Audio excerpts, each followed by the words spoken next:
আসসালামু আলাইকুম গাইস, কেমন আছেন? আশা করি খুব ভালো আছেন, সুস্থ আছেন। গাইস, আমার চুলটা ভালোই আছে আলহামদুলিল্লাহ।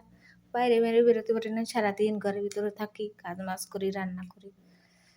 তোমার চোখের ওই চশমাতে হ্যান্ডসাম হ্যান্ডসাম লাগতাছে, তাই তো বন্ধু এত ভালোবাসি। তোমার চোখের ওই চশমাতে হ্যান্ডসাম হ্যান্ডসাম লাগতেছে, তাই তো তোমার এত ভালোবাসি। হায় রে, তোমার চোখের ওই চশমাতে হ্যান্ডসাম হ্যান্ডসাম লাগতাছে, তাই তো বন্ধু এত ভালোবাসি। হায় রে। আসসালামু আলাইকুম গাইস, ভালো থাকবেন, সুস্থ থাকবেন গাইস।